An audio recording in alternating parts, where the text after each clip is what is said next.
Jeudi 17 décembre, les amis, bonjour à toutes et à tous. Je suis très heureux de vous retrouver comme tous les jours. Soyez les bienvenus à la maison dans mon petit bureau pour ce point média. D'ores et déjà, un grand merci à vous tous pour tous vos messages. Effectivement, Samuel Eto'o sera de retour. Le club du dimanche, ce dimanche 20 décembre, il sera là. Merci pour tous vos messages.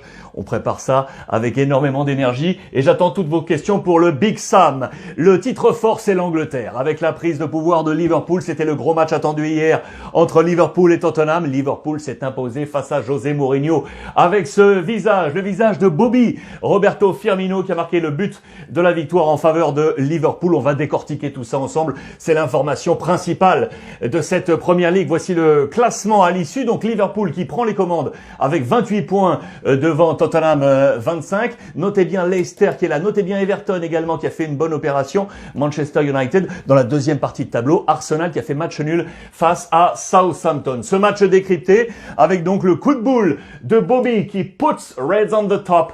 Roberto Firmino qui met donc les Reds de Liverpool au top du classement. On est là et on a les notes ici que je vous ai également zoomées pour vous montrer que l'un des hommes forts de ce match, bien évidemment Roberto Firmino, qui a eu une bonne note, mais pas si bonne que ça par rapport au reste du match. Regardez, il y a des hommes forts notamment du côté de Tottenham, avec le duo Son-Harry Kane. Et regardez, Son qui a pris un 8, les amis. C'est le MVP, le Man of the Match. Nos confrères anglais nous disent tout simplement que si, à date, nous devions aujourd'hui voter pour le joueur de l'année, et non du mois, ce serait très certainement Son qui aurait ce trophée. Voilà la bonne note pour Son. Le 7 pour Lloris, 7 pour Aurier également. Ces joueurs que l'on connaît avec les Français, avec Sissoko qui a pris un 7.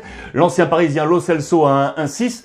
Côté Liverpool, notez, regardez toutes ces notes avec notamment l'ancien de Monaco. Un 7 pour Fabinho, 7 pour Salah également. En Angleterre, une autre information avec un changement de course. West Bromwich Albion, 19e, avant-dernier, dans la zone rouge, le promu, équipe historique du championnat anglais, change d'entraîneur, puisque regardez, Bilic n'est plus, ça y est, malgré sa cote de popularité et les joueurs qui étaient à son avantage, il y avait un beau groupe autour de lui, ça ne marche pas, les résultats ne sont pas là, et du coup, le patron chinois, du club a décidé d'évincer Bilic, et voici son remplaçant, les amis. C'est Sam Allardyce, le grand Sam Allardyce, lui qui a l'une des carrières les plus longues, les plus fortes en tant que coach. C'est l'un des entraîneurs qui a entraîné le plus de clubs en Angleterre. C'est un enfant de la maison. En 1989, il avait démarré sa carrière d'entraîneur justement à West Brom en tant qu'entraîneur, joueur du côté de la réserve. C'est un enfant du pays et c'est un homme qui connaît parfaitement les missions impossibles. Regardez là aussi, je vous ai grossi le petit tableau qui était en encart. Voici ses missions de pompier de service dans différents clubs. Il a à chaque fois réussi. Blackburn, voilà les points à son arrivée, le classement à son arrivée, il était 19e, il finit 15e et la moyenne de points augmentée par rapport à son arrivée. À Crystal Palace, pareil, il arrive 17e, il finit 14e. À Sunderland, il arrive 19e, il finit 17e. À Everton, il arrive 13e, il finit 8e. À chaque fois, réussite dans ses missions impossibles à West Brom. Nouvel entraîneur donc avec Sam Allardyce. Hier, grosse opération en Italie pour l'Inter. L'écart se diminue de plus en plus avec l'AC Milan. L'Inter est en tête avec bien entendu un Lukaku. La Juve une nouvelle fois accrochée. On va y revenir. L'Inter revient à un point. Un point de l'AC Milan qui de son côté a également été accroché, qui reste sur pied mais qui reste accroché. Regardez avec l'Inter donc tout d'abord. Victoire 1-0 face au Napoli. Le but signé une nouvelle fois Lukaku. On a eu un très bon Handanovic. Le gardien dans les buts, c'est à noter. L'Inter est en train, ça y est, de remonter. Conte a peut-être trouvé la formule. On va y revenir. De son côté, donc, la Juve accrochée. Le symbole, c'est le penalty manqué, stoppé, le penalty de Cristiano Ronaldo. Un partout face à l'Atalanta Bergame pour la Juve de Cristiano. C'est à noter, c'est assez rare, Cristiano qui a été noté au plus bas par rapport au groupe de la Juve, de nos confrères de la Gazzetta dello Sport.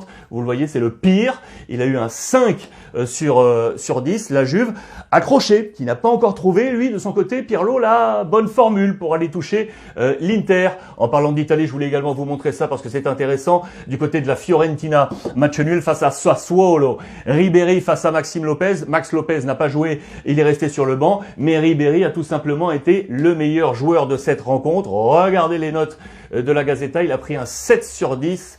Homme de conquête, homme de rigueur. Il a eu une action sur le but absolument incroyable dans la surface de réparation. Très très bon match de Franck Ribéry avec le maillot de la Fiorentina. Hier, le Barça jouait également sur les antennes de beIN Sport. Le Barça qui entre dans le top 5. Le Barça entre dans le top 5. Un match très dur face au leader, la Real Sociedad, qu'il ne l'est plus d'ailleurs, puisque l'Atlético passe devant avec cette défaite 2-1. Il y a Liga, Liga. Le Barça revient, en tout cas pour la presse catalane. Regardez, le Barça s'accroche. Ça y est au train, on est entré dans ce top 5. Pour autant, on a vu deux visages, vraiment. Je voulais vous montrer comment a commencé ce Barça, comment il a terminé. L'Anglais, le Français étaient sur le banc des remplaçants. L'adjoint de Coman a dit qu'il fallait qu'il se repose un peu après 8 titularisations consécutives. Une nouvelle charnière inédite quasiment.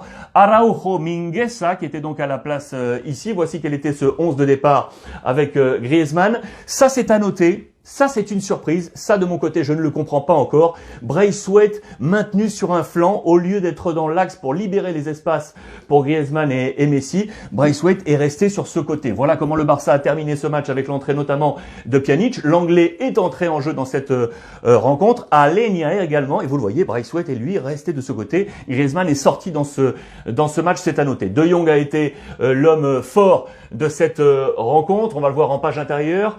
Page catalane et page Marca. Mundo Deportivo et Marca. Le meilleur Barça, ça c'est clair. Et notamment sur la première période. Les meilleures 45 premières minutes du Barça depuis le début de la saison, ça c'est sûr.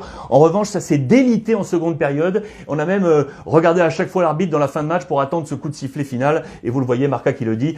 Un Barça à deux visages, c'est clair et net. Il y a eu deux tendances. Voici les notes de nos confrères de Sport.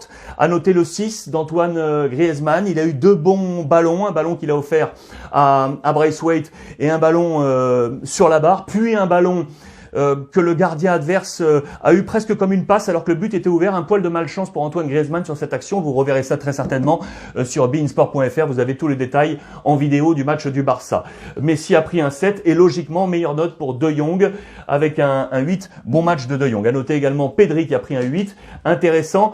Ronald Koeman a pris 6 et donc comme je vous le disais, Martin Braithwaite 5 mais campé sur le côté, ça n'a absolument pas marché. En l'absence de l'anglais d'Umtiti et de Piqué, Araujo en défense centrale a pris un 8. Ça, c'est intéressant pour la défense du FC Barcelone. Enfin, l'information forte côté Real Madrid aujourd'hui, c'est de mettre en avant les chefs, los jefes de la réaction. C'est eux qui ont relancé le Real Madrid après une période difficile. On a eu 4 victoires consécutives avec ce duo de classiques, ce duo de patrons, Kroos et Modric. On nous dit que Modric a frôlé la perfection face au Borussia Mönchengladbach en Ligue des Champions et que kiff pour Kroos face à l'Atlético Madrid quelques jours plus tard. Et puis je voulais mettre en avant bien évidemment Karim Benzema qui est à la tête de l'attaque. C'est lui qui marque avec un doublé encore dans cette réussite madrilène. Et pour vous montrer les presses de ce matin, on ne s'était pas trompé hier. C'est la photo qu'on vous avait montrée hier dans l'édition. Regardez, les deux patrons qui sont donc là, eux fonctionnent. Quand eux fonctionnent, le Real Madrid fonctionne. Et donc, regardez ce magnifique en français pour nous dire qu'avec Karim Benzema, Zizou, que Karim Benzema a plus de poids dans la réussite de ce Real Madrid version 2. On se souvient du premier passage de Zizou où Cristiano Ronaldo était là. Quand Cristiano était là avec Zizou, Cristiano marquait 28% des buts du Real Madrid. Dans la période 2 de Zizou sans Cristiano, Karim Benzema marque 29% des buts pour Karim Benzema, soit plus d'importance dans les buts marqués dans les deux R de Zinedine Zidane. Voilà, c'est clair, avec un très très bon Karim Benzema. Les amis, merci une nouvelle fois de votre fidélité. N'oubliez pas donc ce dimanche, Monsieur Samuel Eto'o. Passez une belle journée. Je vous embrasse et profitez des vôtres.